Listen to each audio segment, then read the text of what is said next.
જય શ્રી કૃષ્ણ મિત્રો. આજે આપણે આવી ગયા છીએ પોરબંદરમાં આવેલા સુદામાપુરી યાત્રાધામ કે જે સુદામા મંદિર તરીકે પ્રખ્યાત છે પોરબંદરનું.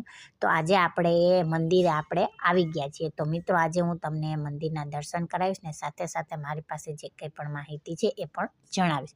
તો મિત્રો આ છે સુદામાનો મેઇન ગેટ, સુદામા મંદિરનો મેઇન ગેટ છે. ત્યાંથી જુઓ આપણે હવે અત્યારે એન્ટ્રી લેવા જઈ રહ્યા છીએ. મિત્રો આ સુદામાનું મંદિર છે એ વિશ્વમાં એકમાત્ર મંદિર આવેલું છે. એ ખાલી ગુજરાતમાં આવેલા પોરબંદરમાં જ એ આ સુદામાનું મંદિર આવેલું છે. બીજે ક્યાંય આ મંદિર જોવા નથી મળતું.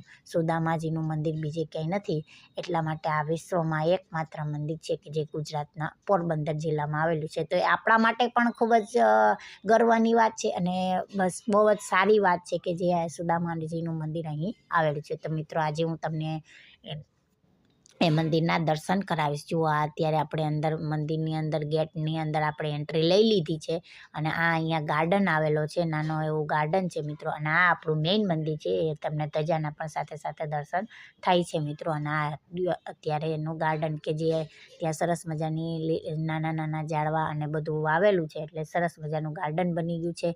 લોકો ક્યાંયથી અહીં દર્શન કરવા આવે છે મિત્રો. તમે પણ જ્યારે પોરબંદર જાઓ તો ચોક્કસ સુદામા મંદિરનો મુલાકાત અવશ્ય લેજો મિત્રો. તમે જોઈ શકો છો જો નાનું ગાર્ડન પણ છે, એટલે નાના નાના બાળકોને લઈને પણ સિનિયર સિટીઝન અહીં આવતા હોય છે, અહીં બેસે છે અને ઘણી ભક્તિભાવપૂર્વક અહીં સુદામાજી અને કૃષ્ણ ભગવાનની ભક્તિ પણ કરે છે. અહીં સત્સંગ પણ મહિલાઓ કરે છે. જ્યારે જન્માષ્ટમીનો તહેવાર હોય ત્યારે ખૂબ જ અહીંયા ખૂબ જ ભીડ હોય છે અને અહીં સત્સંગ પણ મહિલાઓ ત્યારે કરે છે અને અહીં સેવાભાવી લોકો પણ અહીં આવે છે અને ભક્તિમય વાતાવરણ ત્યારે સર્જાઈ જાય છે મિત્રો. જુઓ આપણે અત્યારે મંદિરમાં એન્ટ્રી લઈ લીધી છે અને હવે ત્યાં આપણે મહાદેવ પણ અહીં બિરાજે છે, એટલે મહાદેવનું પણ અહીંયા મંદિર આવેલું છે મિત્રો. તો તમે જોઈ શકો છો કે હમણાં હું તમને મહાદેવના પણ દર્શન કરાવીશ. જો સાક્ષી ગોપાલ મહાદેવના મંદિર આવેલું છે, નાનું એવું મંદિર છે. આ મહાદેવની શિવલિંગ પણ અંદર છે મિત્રો. તો હું તમને એમના પણ સાથે સાથે દર્શન કરાવીશ મિત્રો. જોઈ લો તમે, સાક્ષી ગોપાલ મહાદેવનું મંદિર છે મિત્રો અહીંયા. તો આપણે મહાદેવના પણ અહીંયા દર્શન કરીશું મિત્રો. તમે જોઈ શકો છો. જુઓ આ એમની શિવલિંગ છે, નાની એવી શિવલિંગ છે પણ સરસ મજાનું મંદિર છે મિત્રો. આ પણ અહીંયા મહાદેવ પણ બિરાજે છે, કૃષ્ણ ભગવાન પણ બિરાજ્યા છે અને ઘણા બધા નાના નાના મંદિરો આવેલા છે, એના પણ હું તમને સાથે સાથે દર્શન કરાવીશ મિત્રો. તમે જોઈ શકો છો. જુઓ નાની શિવલિંગ છે પણ ખૂબ જ સરસ મજાનું મંદિર છે. જો અહીંયાથી ચામુંડમાનું મંદિર પણ અહીંયા આવેલું છે. મેં તમને કીધું ને અહીંયા ઘણા બધા મંદિરો પણ આવેલા છે. જુઓ અત્યારે આ સુદામાનું મંદિર છે, આ મેઇન મંદિર છે મિત્રો. તમે જોઈ શકો છો. અત્યારે આ આપણે મંદિરમાં અંદર આવી ગયા છીએ, ત્યાં આવી ગયા છીએ અને આ એના ધજાના પર તમને સાથે સાથે દર્શન થાય છે મિત્રો. તમે જોઈ રહ્યા છો એ જોઈ લો મિત્રો. ઘણા બધા લોકો અહીં સુદામાના મંદિરે આવે છે, દર્શન કરવા આવે છે મિત્રો. જોઈ લો આ આપણું મેઇન મંદિર છે, આ એનો ગર્ભગૃહ છે મિત્રો. અત્યારે આપણે ગર્ભગૃહની અંદર પહોંચી ગયા છીએ અને સામે છે એ આપણા સુદામાજી છે. તમને એના દર્શન પણ સાથે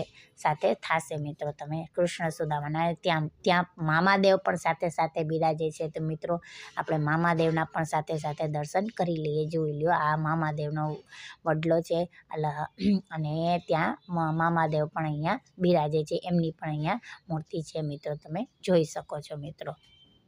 સાથે સાથે જુઓ આપણે અત્યારે ગાર્ડન આવેલું છે અને અહીંયા એ લક્ષ 84ના ફેરા એટલે કે લક્ષ 84ની પરિક્રમા પણ ઘણા લોકો કરે છે. સુદામાજીના મંદિરે અહીંયા લક્ષ 84ની પરિક્રમા ઘણા લોકો કરે છે મિત્રો. એમાં જન્માષ્ટમીનો તહેવાર હોય ત્યારે ખાસ લોકો અહીંયા આવે છે અને લક્ષ 84ના ફેરા ફરે છે. એટલે કહેવાય છે ને કે જે પણ આ લોકો પરિક્રમા કરે છે એ બધાની મનોકામના પૂર્ણ પણ થાય છે અને ભવિષ્યમાં પણ એને લક્ષ 84ના ફેરા પડતા નથી અને એમને મુક્તિ મળી જાય છે મિત્રો. તો આ અહીંયા પરિક્રમા, અહીંયા લક્ષ 84ની પરિક્રમા એક આ સુદામા મંદિરમાં જ થાય છે. તમે જોઈ શકો છો. જુઓ બધા પરિક્રમા કરી રહ્યા છે અત્યારે. તમે જોઈ શકો છો મિત્રો.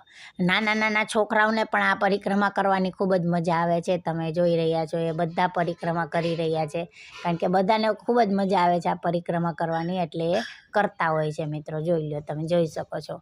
બધાને મજા આવે છે એટલે કરતા હોય છે પરિક્રમા. અને એમાંય જન્માષ્ટમીના તહેવારે તો ખાસ લોકો અહીંયા આવે છે અને આ લક્ષચોરાસીના પરિક્રમા કરવા ક્યાંયથી આવે છે કે જેથી કરીને એ લોકો અહીંયા પરિક્રમા કરી લે મિત્રો.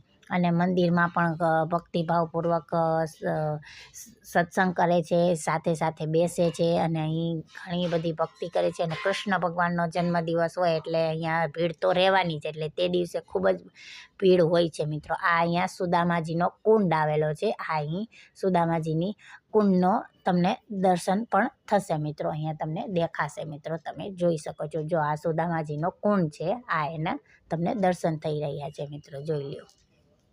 આપણે જે કરીએ અહીંયા કાળભૈરવ, ચામુંડમાં અને હરસિદ્ધિ માતા પણ બિરાજે છે. વરાઈ માતા, શારદા, લક્ષ્મી, આ બધા જ માતાજી જો અહીંયા બિરાજે છે તો એમના પણ તમને દર્શન થશે મિત્રો, જોઈ લો.